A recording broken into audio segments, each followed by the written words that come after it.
नमस्कार। मैं धनंजय कुमार, द नागरिक में आपका स्वागत है। बिहार में जो चुनाव है वो लगातार रंग बदल रहा है। वहाँ की परिस्थितियाँ, स्थितियाँ तो है ही जो है सो है, लेकिन जो राजनैतिक रंग है वो लगातार शह और मात में बदल रहा है। पिछले कुछ दिनों तक लग रहा था कि महागठबंधन एकदम बैक सीट पे चला गया। तेजस्वी, कांग्रेस, मुकेश सहनी सबके बीच जो है एक जैसे लगा कि कहीं कोई रोड़ा आ रहा है। लेकिन अब जब प्रेस कॉन्फ्रेंस कर दिया अशोक गहलोत जी ने, महागठबंधन के तमाम नेता वहां बैठे थे और ये अनाउंस कर दिया कि तेजस्वी ही हमारे गठबंधन के मुख्यमंत्री हैं। हमारी सरकार जब आएगी तो तेजस्वी मुख्यमंत्री होंगे। साथ में अनाउंस कर दिया डिप्टी चीफ मिनिस्टर भी कि Mukesh Sahani deputy chief minister होंगे। लेकिन उसके साथ साथ एक सवाल खड़ा किया और सवाल के साथ चिंता भी। सवाल ये खड़ा किया कि क्या नीतीश कुमार को अपना उम्मीदवार या कहिए मुख्यमंत्री का चेहरा अब एनडीए घोषित करेगा? हमने तो चीफ मिनिस्टर घोषित कर दिया। क्या बीजेपी, क्या एनडीए अब अपना मुख्यमंत्री का चेहरा घोषित करेगा? ये सवाल बीजेपी को परेशान करने वाला है और ये सवाल जो है बिहार की जनता को भी मथता है। नीतीश कुमार चीफ मिनिस्टर बनेंगे या नहीं बनेंगे, ये सवाल लंबे समय से किया जा रहा है और इस सवाल को और मजबूती दे दी अमित शाह के जवाब। अमित शाह से पत्रकार ने सवाल किया कि इस बार मुख्यमंत्री कौन होगा, क्या नीतीश कुमार मुख्यमंत्री होंगे, उनको चेहरा घोषित किया जाएगा? अमित शाह जी ने बड़ा सफाई से जवाब दिया कि मैं कौन होता हूं मुख्यमंत्री बनाने वाला। मुख्यमंत्री विधायक चुनेंगे, विधायक दल का जो नेता होगा वो नेता विधायक चुनेंगे। हालांकि बीजेपी में विधायक और सांसद क्या चुनते हैं ये सबको पता है, खास करके नरेंद्र मोदी जी के आगमन के बाद बीजेपी में क्या चुन करके होता है ये सबको पता है। राजस्थान में लोगों ने पर्ची वाला मुख्यमंत्री भी देखा, लेकिन बिहार में जब नीतीश का नाम अनाउंस नहीं हुआ और अमित शाह जी ने ऐसा कहा तो लोगों के मन में संदेह बढ़ गया कि इस बार बीजेपी नीतीश कुमार को मुख्यमंत्री नहीं बनाएगी। पहले ये क्लियर था कि मुख्यमंत्री बना सकती है, कुछ समय के लिए बनाएगी, फिर जो है उनको स्वास्थ्य का हवाला देकर के हटा देगी या हटने को मना लेगी, ये सब बातें की जा रही थी। लेकिन जब अमित शाह जी ने ये बयान दिया, उसके बाद चिराग ने भी बयान दिया, तो स्पष्ट हो गया कि बीजेपी नेतृत्व अब नीतीश कुमार को आगे मुख्यमंत्री बनाने को तैयार नहीं है। और इसके बाद जेडीयू ने या कहिए नीतीश कुमार ने अपना एक रौद्र रूप दिखाया। जो सीटों का बंटवारा दिल्ली से फाइनल होकर के आया था उसको उन्होंने खारिज कर दिया और कई सीटों पर जो सीटें बीजेपी या चिराग पासवान के पास थी उस पर अपना दावा ठोक दिया और अपने उम्मीदवार घोषित कर दिया। कहा गया कि जो एग्जीक्यूटिव प्रेसिडेंट हैं जेडीयू के, संजय झा, उनको डांट पड़ी। हालांकि संजय झा तमाम जगह कहते रहे कि ऐसी कोई बात नहीं, पूरा अफवाह है, लेकिन सच यही है कि डांट पड़ी। ललन सिंह को भी डांट पड़ी कि आप लोग क्या कर रहे हैं। और संजय झा के बारे में तो फेमस है कि वो बीजेपी के आदमी है। सबको पता है कि अरुण जेटली जी ने नीतीश कुमार के पास भेजा और नीतीश कुमार जी ने उनको अपनी पार्टी में शामिल किया, मंत्री बनाया, अब तो एग्जीक्यूटिव प्रेसिडेंट है। ललन सिंह पे भी आरोप लगा कि Lalan Singh BJP pro BJP हो गए। विजय चौधरी जो उनके बेहद नजदीकी माने जाते हैं बिहार में, उन पर भी आरोप लगा, अशोक चौधरी पे आरोप लगा। और ये आरोप जो लगे वो आरोप मजबूत है, इस बात से साबित हुए या कहिए इस बात से लोगों को यकीन हुआ कि नीतीश कुमार बुजुर्ग हो गए हैं, बूढ़े हो गए हैं। अब उनकी मानसिक स्थिति इस तरह से नहीं रहती है कि वो सही निर्णय ले पाए, कमजोर हो गए। ये तमाम किस्म के नैरेटिव मीडिया में चले।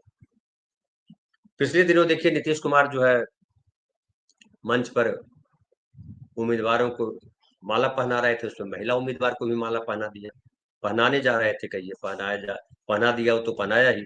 जब पहनाने जा रहे थे तो संजय झा ने आगे हाथ बढ़ के रोकने की कोशिश की कि न पहनाए। ये क्या क्या साबित करता है?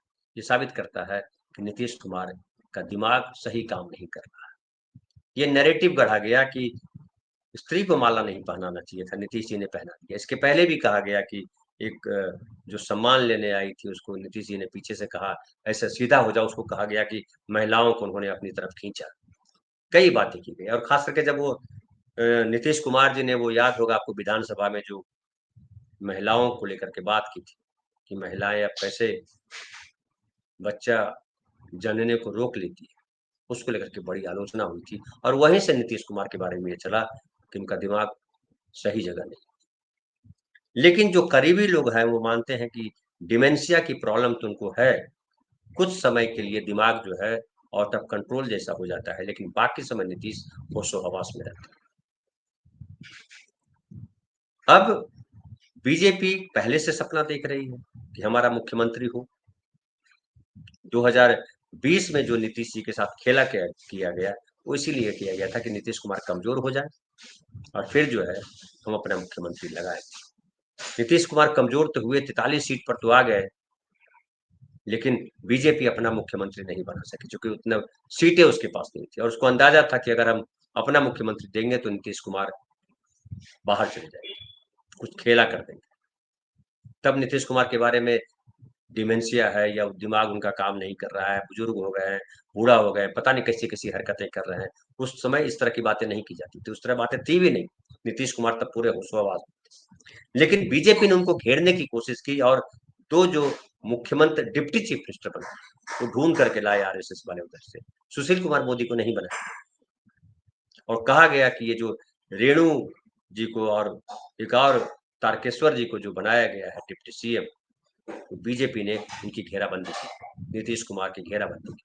नीतीश कुमार ने कहा कि मैं खुद मुख्यमंत्री बनना नहीं चाहता था, लेकिन उन लोगों ने कहा कि मुख्यमंत्री बनिए। लेकिन जो ये घेराबंदी हुई, उस घेराबंदी का असर नीतीश कुमार ने कुछ समय के बाद दिखा दिया और वो 2017 में ने क्षमा करेंगे 2022 में वो छोड़ करके चले गए उधर आरजेडी के साथ। आरजेडी के साथ सरकार बना ली, डिप्टी चीफ मिनिस्टर बन गए तेजस्वी, मुख्यमंत्री नीतीश कुमार। और ये बीजेपी को बड़ा झटका लगा। फिर नीतीश जी वापस उधर से इधर आ गए, फिर मुख्यमंत्री वो बने और डिप्टी चीफ मिनिस्टर बने विजय कुमार सिन्हा और सम्राट चौधरी जो दिन रात गाली देते थे नीतीश कुमार को, वो डिप्टी चीफ मिनिस्टर बन गए। और उसके बाद पूरा खेल बदल गया, नीतीश कुमार पलटू राम हो गया और नीतीश कुमार पर लोगों का भरोसा लगातार कम होता चला गया। फिर जिस तरह से प्रशांत किशोर ने भ्रष्टाचार के आरोप लगाए और उस पर नीतीश कुमार चुप रह गए, उसको लेकर के भी कहा जा रहा है कि नीतीश कुमार अब वो वाले नीतीश कुमार नहीं रहे, बल्कि वो समझौता परस्त हो गए, सत्ता उनके लिए इंपॉर्टेंट हो गई। अब ऐसी परिस्थिति में सत्ता अगर नीतीश कुमार के लिए इंपॉर्टेंट है और बीजेपी घोषित तौर पे कह रही है कि अब जो है वो चीफ मिनिस्टर का नाम हम अनाउंस नहीं करेंगे, चीफ मिनिस्टर जो है वो विधायक दल तय करेगा, इसमें साफ पता लग रहा है कि नीतीश कुमार को सत्ता से बाहर करना चाहती है बीजेपी। ये साफ साफ दिखाई पड़ता है। और अब एक बात ये आती रही कि नीतीश कुमार को अगर नहीं बनाएंगे, चीफ मिनिस्टर घोषित नहीं करेंगे, तो कल नीतीश कुमार उधर चले जाएंगे, महागठबंधन के साथ जाएंगे। पप्पू यादव ने एक ऐसी बात कही भी कि कांग्रेस जो है नीतीश कुमार का स्वागत करेगी। लेकिन तेजस्वी ने लगातार कहा कि अब नीतीश कुमार का टाइम खत्म हो गया। और अब जब महागठबंधन ने तेजस्वी को मुख्यमंत्री के तौर पर घोषित कर दिया और ये चिंता जताई दोनों नेताओं ने, तेजस्वी ने भी और उन्होंने भी, अशोक गहलोत ने भी, कि चीफ मिनिस्टर जो है हमने तो अपना घोषित कर दिया, एनडीए अपना चीफ मिनिस्टर क्यों नहीं घोषित कर रहे, और बाकायदा चिंता जताई कि नीतीश कुमार के साथ अन्याय हो रहा है। तो नीतीश कुमार के प्रति उनकी हमदर्दी के से ज्यादा दबाव बनाने की कोशिश है इस बयान में बीजेपी के साथ कि बीजेपी अब अपना कैंडिडेट चीफ मिनिस्टर का घोषित करे, या तो नीतीश कुमार को घोषित करे या किसी और व्यक्ति को घोषित करे। अगर नीतीश चीफ मिनिस्टर नहीं हो सकते हैं तो कौन हो सकता है, इस पर भी बात होगी। हम भी आपके सामने ये बात साझा करते हैं, अगर नीतीश नहीं तो कौन, ये बड़ा सवाल है एनडीए के पास। एनडीए के पास फिलहाल कोई जवाब इसका नहीं। हालांकि बीजेपी का रिकॉर्ड है कि वो पर्ची चीफ मिनिस्टर होगा, कोई किसी को भी बना दिया जाएगा। संभव है कि अलीनगर से अगर जीत के आए वो मैथिली ठाकुर, तो उसको चीफ मिनिस्टर बना दे, कुछ भी कर सकते हैं बीजेपी वाले। लेकिन चिराग पासवान क्या किसी पर्ची वाले मुख्यमंत्री को मुख्यमंत्री मानेंगे? ये एक सवाल है। और जो साथी दल है, चाहे मांझी हो चाहे उपेंद्र कुशवाहा हो, क्या इस बात पे एग्री करेंगे? कहा जा सकता है, कह सकते हैं कि बीजेपी दबाव की राजनीति जानती है, बीजेपी पैसे देकर के खरीदना जानती है, मुंह चुप कराना जानती है, तो बीजेपी ये सारा खेल कर देगी और बीजेपी जिसको चाहेगी चीफ मिनिस्टर बना देगी। लेकिन सवाल उठता है कि क्या नीतीश कुमार इसको मान लेंगे? अब इसमें भी कर सकते हैं कि नीतीश कुमार की पार्टी को तोड़ दिया जाएगा, नीतीश कुमार बेचारे हो जाएंगे और चीफ मिनिस्टर उनको नहीं बनाया जाएगा, कुछ नहीं कर पाएंगे नीतीश कुमार, क्योंकि बीजेपी ने पूरे जेडीयू को अपनी मुट्ठी में कैद कर दिया, उसकी गोद में बैठ गया। और 12 जो सांसद हैं, कल को अगर नीतीश कुमार राज ठाने तो 12 के 12 सांसद चले जाएंगे बीजेपी के साथ। ये सारे नैरेटिव ले लीजिए। बावजूद इसके बीजेपी निगल जाएगी जीटी को, इसके बावजूद अगर बीजेपी अब नीतीश कुमार को मुख्यमंत्री का चेहरा नहीं घोषित करती है, तो पब्लिक के सामने, बिहार के आम आदमी के सामने ये सवाल एनडीए को परेशान करेगा, एनडीए का वोट कम करेगा, क्योंकि ये संदेह खड़ा हो गया है कि नीतीश कुमार को चीफ मिनिस्टर नहीं बनने दिया जाएगा। और अगर नीतीश को चीफ मिनिस्टर नहीं बनने दिया जाएगा, यानी बीजेपी चीफ मिनिस्टर बनाएगा, तो क्या बीजेपी का चीफ मिनिस्टर नीतीश के समर्थकों को पसंद आएगा? नीतीश को समर्थकों की जब बात करते हैं तो दलित भी है, महादलित, अति पिछड़े, पिछड़े, महिलाएं, ये सब जो उनके कोर वोटर है नीतीश कुमार के, ईबीसी के लोग। अब देखिए, जो नीतीश कुमार ने जिस तरह से सीटों का बंटवारा किया है, उसमें भी उन्होंने सबसे ज्यादा इस बात का ध्यान रखा है कि सामाजिक न्याय वाला पहलू सामने खड़ा हो। 101 में से मात्र 22 टिकट सवर्णों को दिया है, हालांकि वो भी ज्यादा है, लेकिन लोग कहते हैं कि जिताऊ कैंडिडेट को ही टिकट दिया जाता है। दूसरी तरफ जो है, बहुजन समाज से कई जातियों के लोगों को टिकट दिया, हालांकि कुर्मी और कोयरी को ज्यादा टिकट दिया है, जो उनके कोर वोटर है। महिलाओं को भी ज्यादा मिलना चाहिए था, लेकिन कम महिलाओं को टिकट दिया है, 13 सीट। कई कई बाहुबलियों को टिकट दिया है, और कई बाहुबलियों को टिकट देने का मतलब होता है, या जिताऊ कैंडिडेट को टिकट देने का मतलब होता है कि नीतीश जी को यह पता है कि बीजेपी उनकी जड़ खोद रही है। इस बात से पूरी तरह से वो वाकिफ है।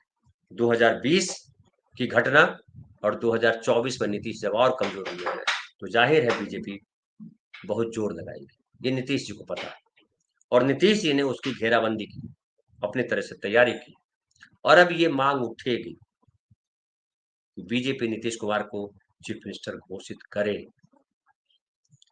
अब एक सवाल है कि अगर बीजेपी चीफ मिनिस्टर घोषित कर देती है, आखिर में अगर फंस जाए तो घोषित कर दे, और एनडीए को बहुमत आ जाए, एनडीए चीफ मिनिस्टर घोषित कर दे, नीतीश कुमार को बना दे चीफ मिनिस्टर, कितने साल? ये जो नीतीश के बड़े करीबी हैं वो भी जानते हैं कि नीतीश जी को साल भर के लिए, 1.5 साल के लिए चीफ मिनिस्टर बना देंगे, उसके बाद बीजेपी फाइनली कब्जा कर देगी। तो उनके जो वोटर हैं, जो जो पिछड़ावादी नेता है, जो संविधान सम्मत राजनीति करना चाहते हैं, उनकी बेचैनी यहाँ है, क्योंकि बीजेपी में के सत्ता में आने का मतलब होता है कि बिहार में जो सामाजिक न्याय की लड़ाई है दशकों से, उस पर पर्दा डल जाएगा, उस पर कीचड़ गिर जाएगा। क्योंकि बीजेपी ने जिस तरह की राजनीति की है, वो चाहे केंद्र की हो चाहे उत्तर प्रदेश की, उस राजनीति में आरक्षण जो है, आरक्षण के विरोध में हमेशा बीजेपी खड़ा दिखाई पड़ती है। वो आरक्षण आरक्षण करती तो है, लेकिन नॉट फाउंड सुटेबल उसने क्रिएट की। लेटरल एंट्री के माध्यम से ढेर सारे लोगों की एंट्री, ऊपर से उत्तर प्रदेश में जिस तरह से अभी वहां जाकर केशव प्रसाद मौर्य बड़ी लंबी लंबी बातें कर रहे हैं, लेकिन पिछड़ों के लिए केशव प्रसाद मौर्य ने क्या किया?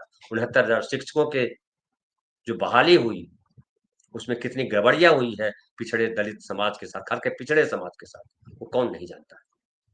तो ये भय जो है बिहार के पिछड़े समाज में है। वैसी स्थिति में नीतीश कुमार के पास रास्ता क्या है?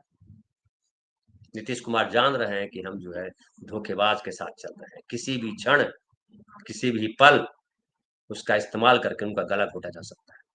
नीतीश कुमार को पोस्टर क्यों बनाया हुआ? बीजेपी की क्या मजबूरी है कि नीतीश कुमार से हट नहीं पा रहे? ये बड़ा सवाल है। और वो सवाल इसलिए है कि उस सवाल का जवाब भी ये है कि बीजेपी के पास कोई नेता नहीं, और दुर्भाग्य उनका ये है कि हिंदू मुस्लिम एजेंडा वहां चल नहीं पा रहा है। नीतीश कुमार ने खुद जो एजेंडा तय किया है उसमें विकास है, उसमें महिलाएं हैं, उसमें नौकरी है, उसमें तरक्की है। हिंदू मुसलमान नहीं, घुसपैठिया नहीं। और तेजस्वी जो बात कह रहे हैं उसमें भी वही है, नौकरी की बात है।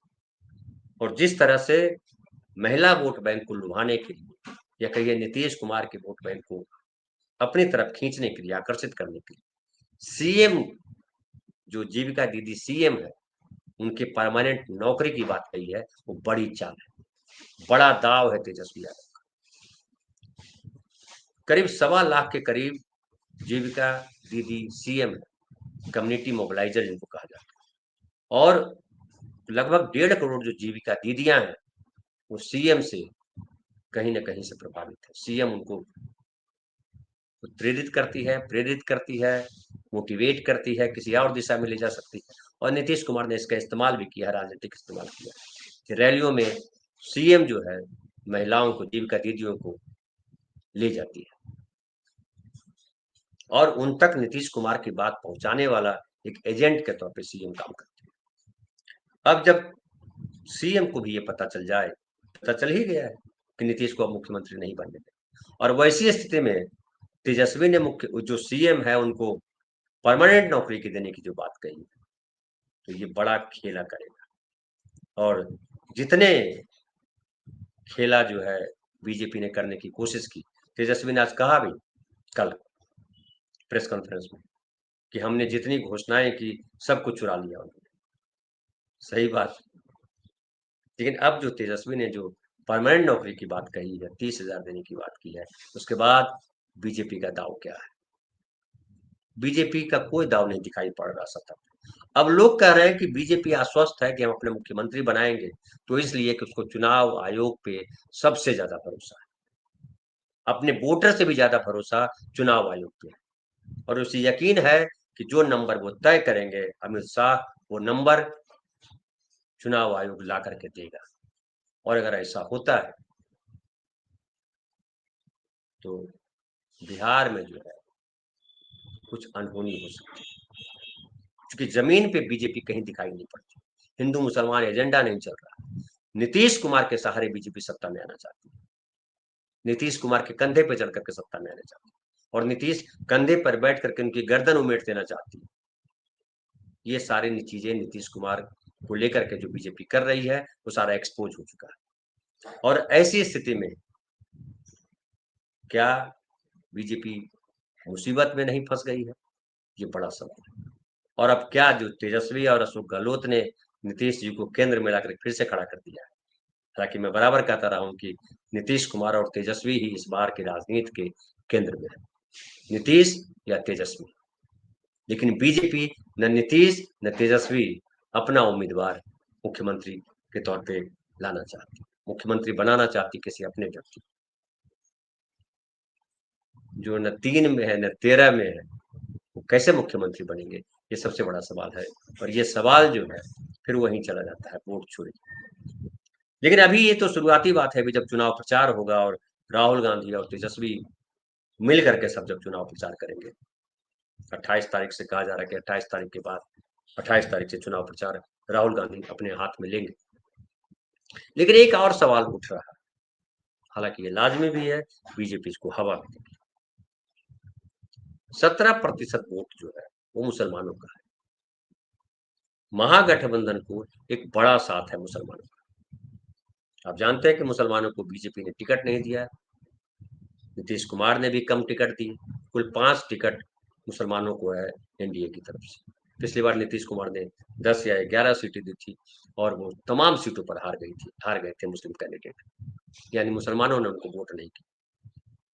तो इस बार तो और वोट नहीं करने वाले। नीतीश कुमार की स्थिति और कमजोर है। ऐसे में लगभग वोट जो है वो महागठबंधन में जाए। लेकिन सवाल उठ रहा है कि मुख्यमंत्री की घोषणा तो हो गई, तो 14% वाले हैं वो मुख्यमंत्री बन गए, जो उनसे कम प्रतिशत वाले हैं वो उसमें बड़ा विवाद है। 2%, 8%, 5%, 10%, जो मल्लाह निषाद की बात करते हैं, हम उसमें नहीं पढ़ते, हम बोल देते हैं कम प्रतिशत वाले। मुकेश सहनी का नाम भी अनाउंस हो गया डिप्टी चीफ मिनिस्टर के तौर पर, लेकिन जो 17% है, सबसे ज्यादा जिसका वोट है, लगभग 18%, मुसलमानों का क्या होगा, उनके रिप्रेजेंटेटिव का क्या होगा? अगर सीटों की भी बात अगर आती है तो देखिए 51-52 सीटें जो है यादवों को दी गई आरजेडी की तरफ से, और 17-18 सीटें जो है मुसलमानों को दी गई है आरजेडी की तरफ। ये साफ साफ भेदभाव दिखाई पड़ता है। मुसलमानों ने इस बात को लेकर के असंतोष है और लोग कहने लगे हैं कि लग गया है आरजेडी को कि मुसलमान जो है उनके पास मजबूरी है उनके साथ रहे, लेकिन ऐसा पॉसिबल नहीं। तो मुसलमान क्या उनके खिलाफ वोट करेंगे? उनके खिलाफ वोट करेंगे तो क्या बीजेपी को वोट करेंगे? ये अलग खेला है। अब महागठबंधन मुसलमानों को कैसे संतुष्ट करता है, तेजस्वी यादव मुसलमानों के लिए क्या करते हैं, ये देखने वाली बात है। हालांकि सोशल मीडिया पर उनकी पार्टी के लोग या उनके जो समर्थक है वो कहने लगे हैं कि अगला जो आरजेडी डिप्टी चीफ मिनिस्टर किसी मुसलमान को बनाए। लेकिन अब जब अनाउंस हो रहा था और अनाउंसमेंट को लेकर के तेजस्वी भी चाह रहे थे कि उनके नाम का अनाउंसमेंट हो जाए, वैसे में किसी मुस्लिम नेता का अनाउंसमेंट न होना क्या मुसलमानों को चुभेगा नहीं? ठीक है, बीजेपी अपना खेल करेगी, बीजेपी जानती है मुसलमानों को टिकट नहीं देती है, बीजेपी नहीं मुसलमानों वाली राजनीति करती है, लेकिन ये सवाल तो है। और अब जो पूरी राजनीति एक बार फिर जो है रोचक स्थिति में पहुंच गई है बिहार की राजनीति। जो लग रहा था कि पहले लग रहा था कि जब तेजस्वी और राहुल ने साथ मिलकर के वोटर अधिकार यात्रा वगैरह किया था तो लग रहा था कि एज है महागठबंधन। फिर जब महागठबंधन में जो जो सीटों का बंटवारा हुआ और जो उसका अनाउंसमेंट हुआ उसमें ढेर सारे केओस रहे, और बीजेपी या कहिए एनडीए ने जो है बड़े अच्छे से बंटवारा कर दिया। नीतीश कुमार ने रिएक्ट भी किया, गुर्राए भी नीतीश कुमार, तो बीजेपी चुप रह गई और कहा कि सब साथ में खड़े। तो अब फिर से तेजस्वी और अशोक गहलोत ने, कांग्रेस ने कही जो चाल चली, एनडीए फिलहाल जो है चित होता दिखाई पड़ रहा है, एनडीए मुसीबत में दिखाई पड़ रहा है। और मैं बार बार कह रहा हूं कि एनडीए में भीतर घात है। नीतीश कुमार को उल्लू बनाना इतना आसान काम नहीं। नीतीश कुमार शिंदे भी नहीं जो महाराष्ट्र वाला खेला। नीतीश कुमार इसमें बिलीव करते हैं कि जो अगर वो खिलाड़ी नहीं है, वो अगर दूल्हा नहीं है तो दूसरे को भी दूल्हा नहीं बनने। उनकी यही प्रकृति रही है। अब देखना है आने वाले समय में क्या करते हैं। और अब तमाम साथी जो हमारे साथ यहाँ उपस्थित हैं, आप जानते हैं कि हम ये रिकॉर्डेड है क्योंकि मैं अभी यात्रा में हूँ। तो कल जब हम पहुंच जाएंगे वहां तो फिर आपके साथ रूबरू होंगे। अभी आपके सवालों को हम नहीं ले पा रहे हैं, आपको हम एड्रेस नहीं कर पा रहे हैं। ये कैसा लगा आपको वीडियो, ये जरूर आप बताइएगा और आप देखिए, अपने कमेंट्स जरूर लिखिएगा। बहुत बहुत धन्यवाद।